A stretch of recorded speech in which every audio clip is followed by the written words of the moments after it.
Today we discuss the derivative of more general logarithmic and exponential functions. So this would be the log base a of x and a to the x, where a is a positive number not equal to 1. But before we do, I want to talk about the derivative of a very important function. What did we do last time? Last time we saw that for f of x is natural log x, the derivative is 1 over x. Okay? Now, let's think about domain here. Maybe I should not have put this horizontal line just yet, okay? This function we know has domain 0 to infinity, and this function, its derivative, has a larger domain. The domain is, well, all real numbers except for 0, and in interval notation, it's like this, okay? Now, let me just change this function slightly. So now I will put my horizontal line. Let's consider g of x, which is ln absolute value of x, okay? Immediately, we can think about the domain of this function. You see, this is defined for negative numbers because first you take an absolute value. This function is not defined at 0. And so the domain is the same domain as 1 over x. Okay? Well, let's think about the derivative of this function. Maybe before I do, let's look at a graph of this function. So this is ln absolute value of x. Now, back to thinking about the derivative, what we need to do is break this into pieces because, as a side comment, this we have seen already this semester. Absolute value of x is x if x is greater than or equal to 0, and minus x if x is less than 0. So this function, ln absolute value of x, is either ln of x if x is positive, and it's ln of minus x if x is negative. And of course, not defined at 0, as I mentioned and as we saw in the graph. Okay, so now if we think about differentiating g of x, we may use this definition. Of course, the derivative doesn't exist at 0 because the function itself is not even defined at 0.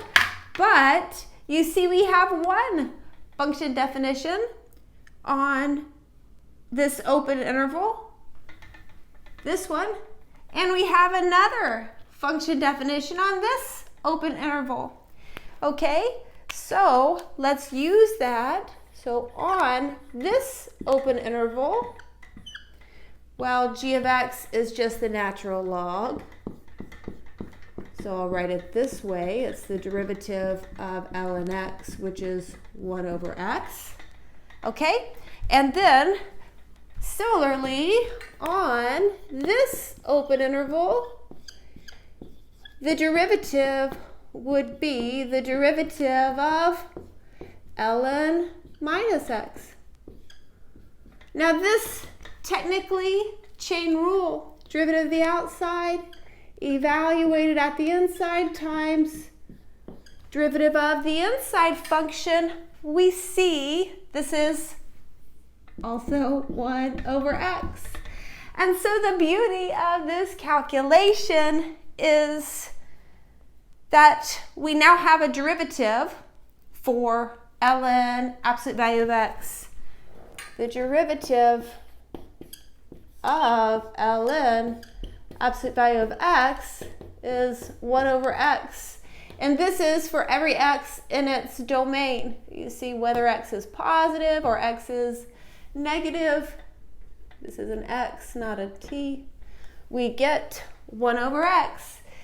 And this function and this function is derivative, they have the same domain. So this, well, I will do a quick example and then we'll move into different bases. But I will just say this relationship, because this function and this function have the same domain, this will come into play more when we get into integration and antiderivatives later in the semester. As a quick example of what we just discussed with ln, absolute value, let's find the derivative for this function. It's ln, absolute value of ln of 2t and then plus 8. Okay, this is a chain rule where this part is my inside function and then my outside function is ln absolute value of t. Okay, so dy dt. Well, the derivative of ln absolute value t, 1 over t, so this is 1 over, and then we put the entire inside function, but then we multiply by the derivative of the inside function. Maybe I will do this in 2 steps because it's our first example of the day. Okay, this is chain rule. Now what's the derivative here? Well, the derivative of 8 is 0. And there's a few ways you could think about this derivative. Maybe I'll do it down here. The derivative of ln of 2t. One way to think about this is chain rule. You would have derivative of the outside evaluated at the inside times derivative of the inside function. We get 1 over t. Another way, so this is way number 1, way 1, chain rule. Another way, we'll get the exact same answer, is to break this into a sum. Use log properties. This would be ln of 2 plus ln of t. Okay? And then this is a constant, right? And the derivative of a constant, 0. Derivative of ln t, 1 over t. So those are 2 different ways to see the derivative of this part, okay? Now let's finish the problem. Well, this derivative is 1 over t plus 0. So I'm going to have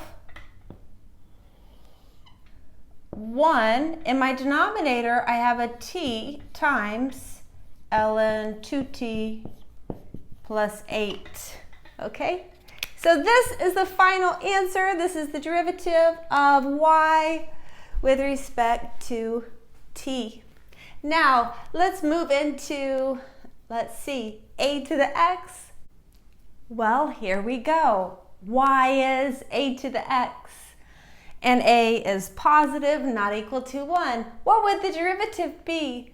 Well, I have this divide here because I will actually show you 2 different ways to see what the derivative is. Now, once we have the derivative of a to the x, you can just remember it and use it, but if you ever forget, you can always do either one of these ways to remind yourself what it is. So way number 1, logarithmic differentiation. We discussed this last time. And I mentioned it's very nice for things that are a function raised to a function. Well, here it's just a number raised to a function, but still we may use logarithmic differentiation. So maybe I will do this in blue. If y is a to the x Logarithmic differentiation, we take the natural log of both sides. It says ln y is ln of a to the x.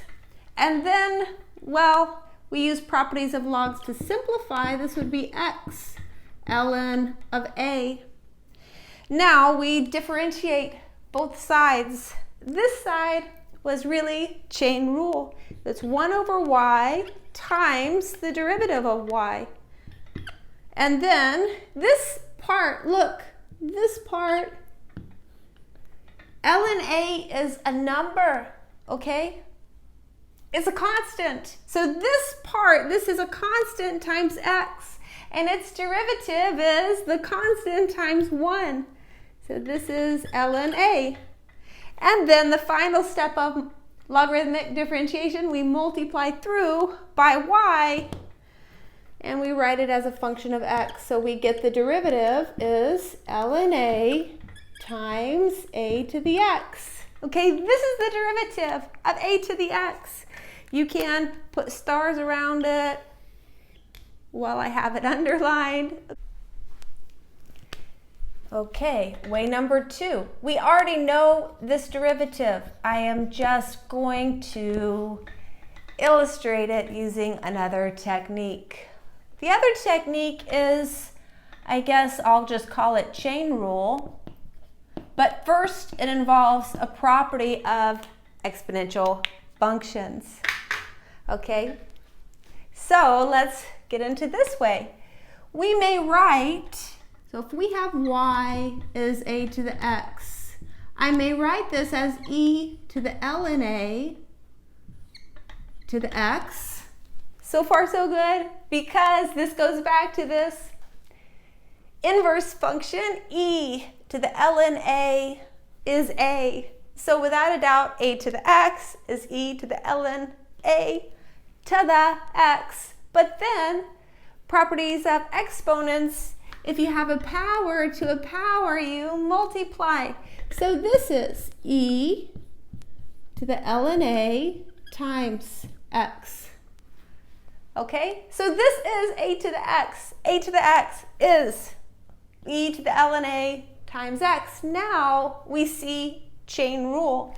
Okay, so if we want y prime or dy dx,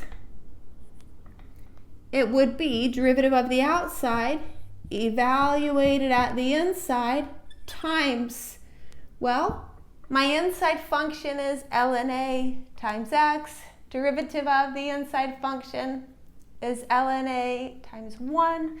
So we get like this. And then we have to remember that e to the ln a times x is just a to the x. So we get a to the x times ln a, which, okay, I wrote it in a different order, but it's the exact same thing. Okay, so there's 2 different ways to see the derivative of a to the x, where here a is a more general base, positive and not equal to 1. Here are 2 examples. We see exponential functions here. We also see some other things, but these are great examples. In both of them, we want to find y prime or dy dx, the derivative. Okay, now this is a sum of 2 terms. This is just 1 term, but let's do this one first. When I go to differentiate this term, this is product rule, okay? Because I see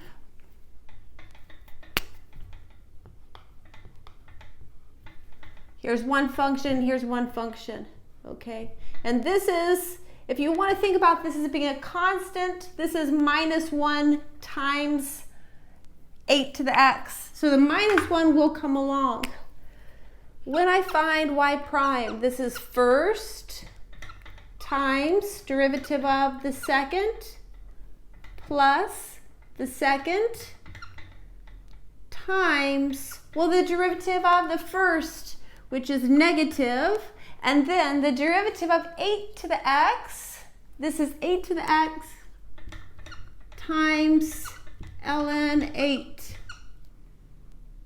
One more parenthesis. Okay, So let me just underline in pink to match this pink above. This part here, product rule.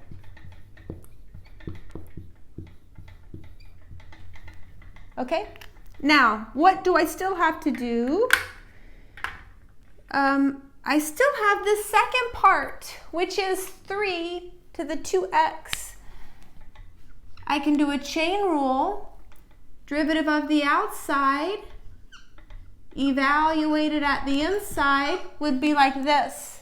Derivative of the outside is 3 to the x ln 3, but then I evaluate at the inside, which means I put the 2 to the x, or 2x, excuse me, inside that function, but then you multiply by the derivative of the inside function, which is 2, okay?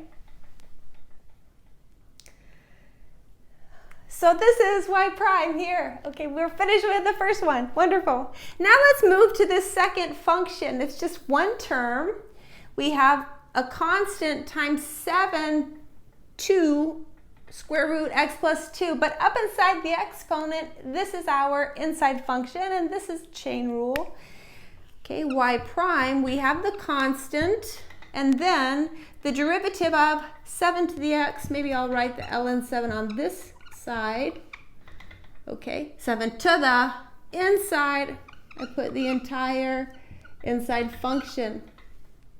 Now let's differentiate. So times, really it's a chain rule, okay, where we have square root, so it'd be 1 over 2 square root, put in the entire inside function, but then you multiply by 1.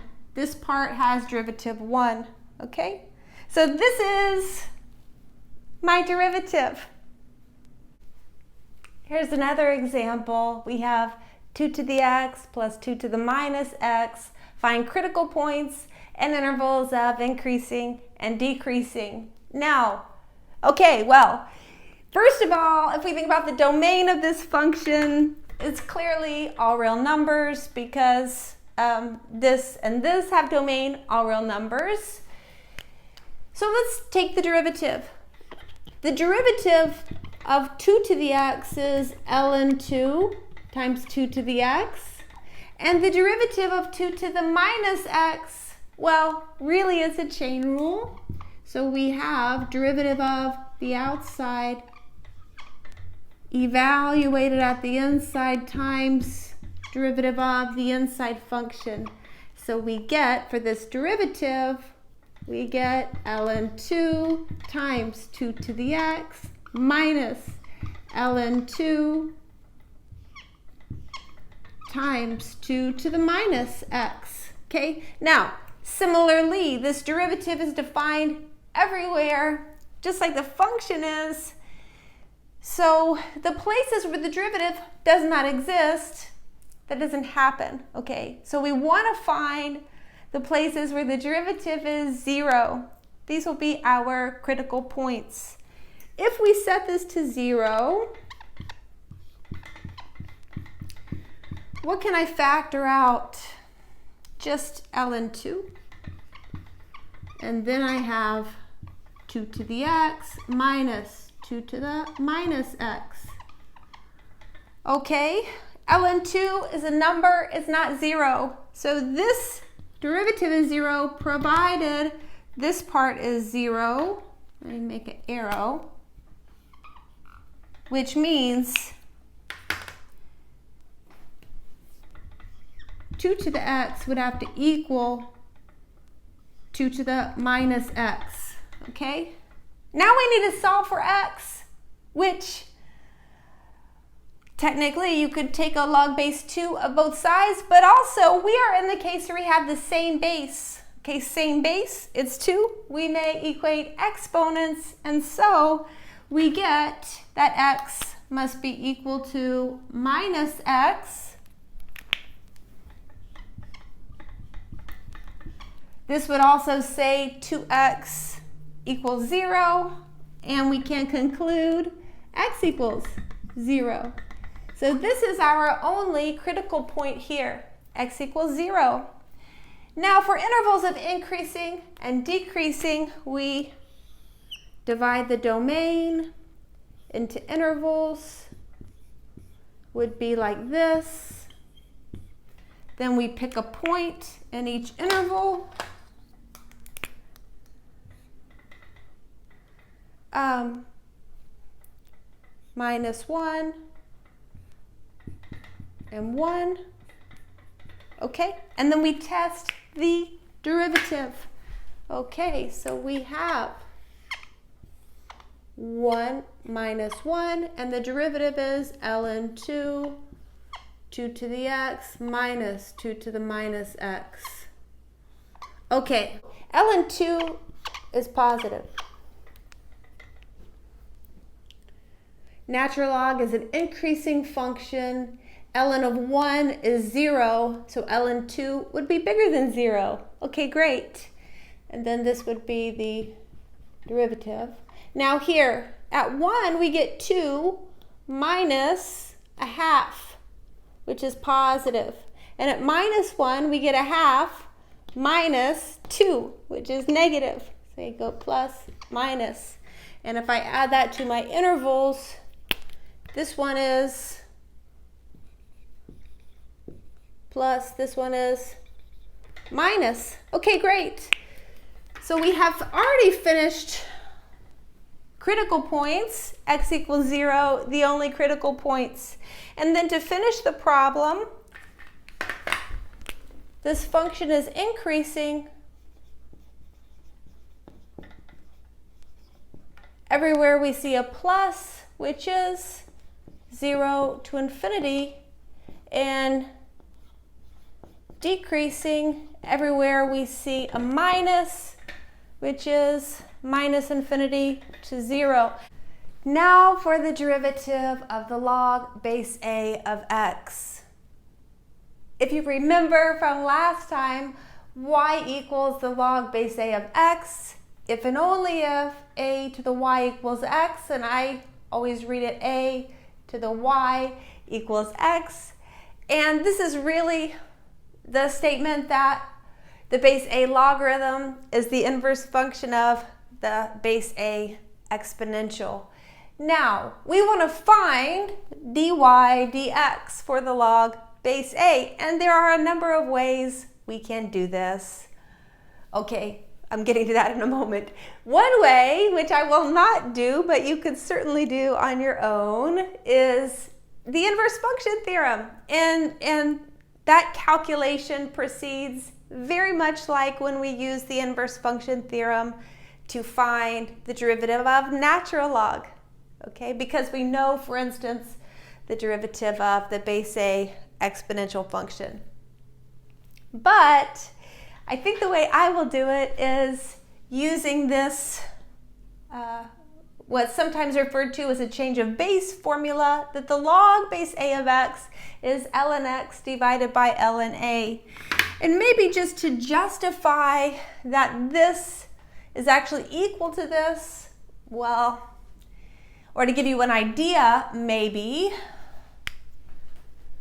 we can,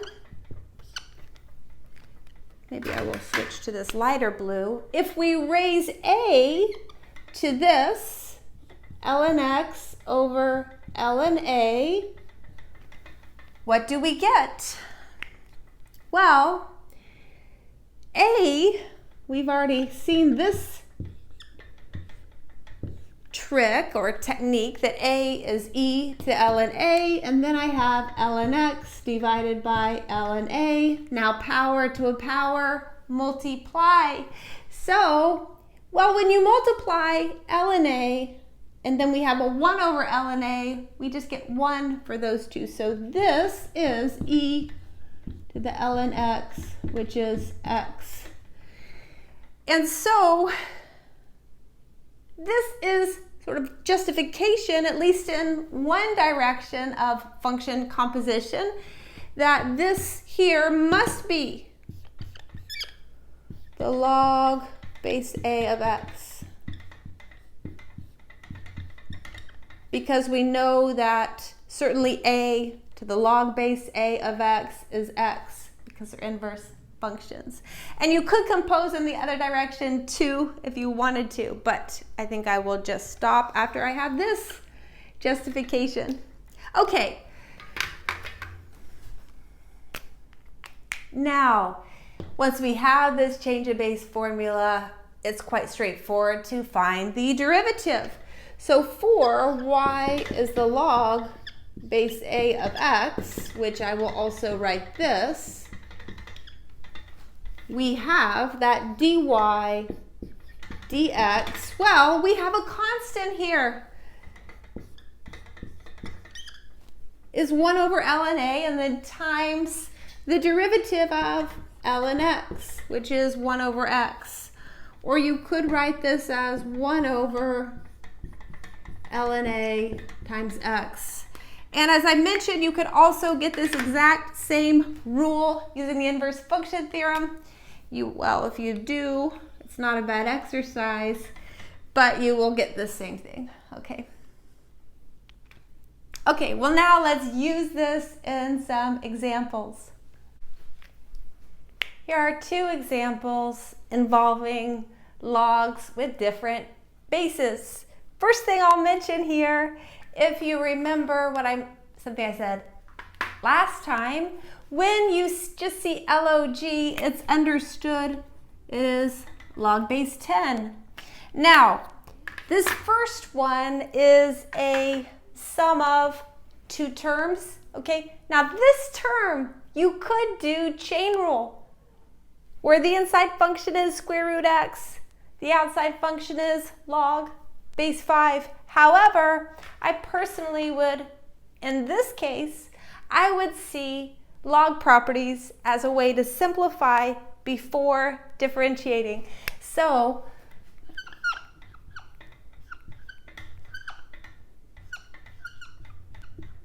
this is inside, it's a 1/2 power, which means this is 1/2 log base 5 of x, okay?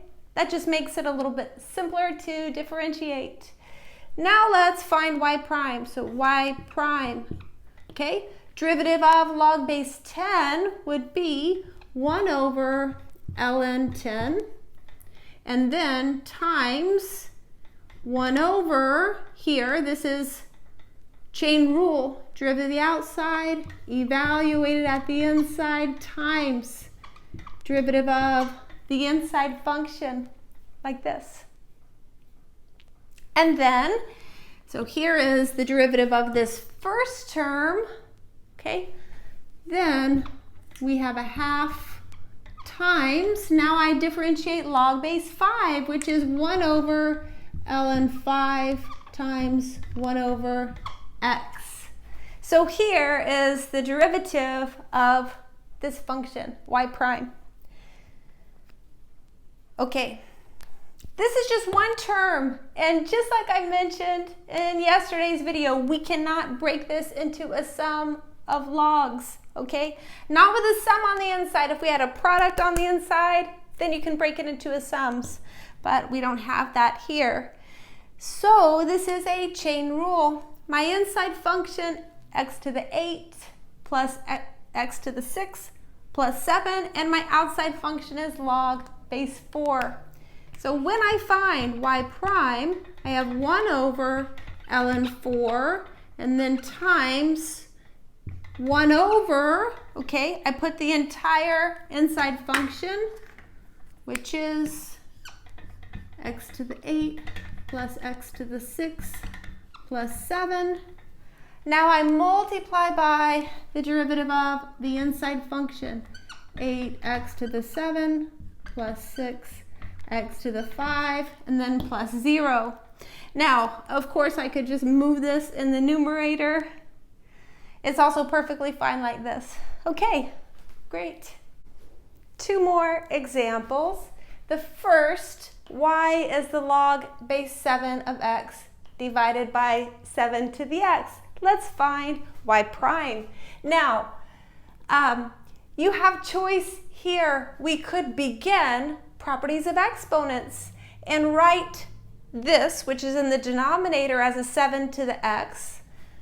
We could write it as 7 to the minus x, and then use product rule. But I don't think I've used the quotient rule yet today, so I'll just work with this directly to practice the quotient rule. Y prime, we have denominator times, now derivative of the numerator would be 1 over ln 7 times x.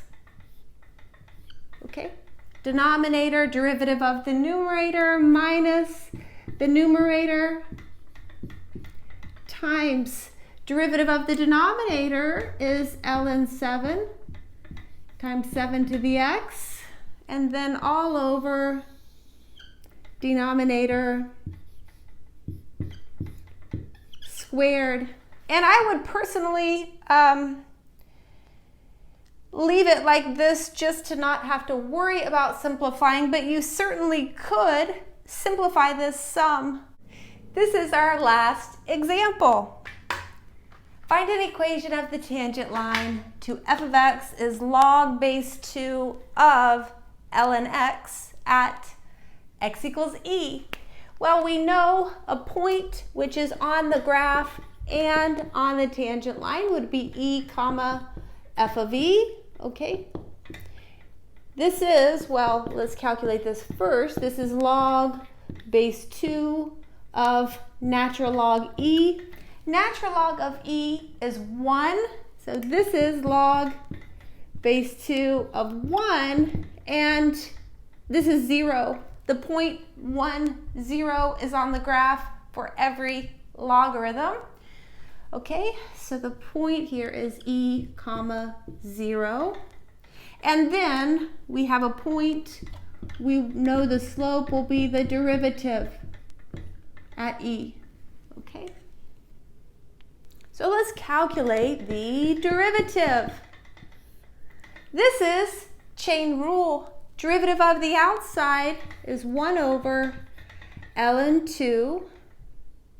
Okay, evaluated at the inside, and then times the derivative of the inside function is 1 over x. Okay, derivative of the outside, evaluate the inside, times derivative of the inside function. This is f prime of x. F prime of e is, well, this part we have ln 2. Ln of e is 1, and then we have like this. So we have e 1 over e times ln 2. 1 over e times ln 2. Okay, now the final step is to just write the equation of the tangent line. We have a point, we have the slope, and so it would be y minus 0 is m, and then x minus e, which I can write as y equals x over e times ln 2 minus 1 over ln 2. This would be an equation, well, this is in slope-intercept form. This is a perfectly fine answer, but maybe just because it looks strange, we have both e and ln 2, let's just look at a graph of this function together with the tangent line.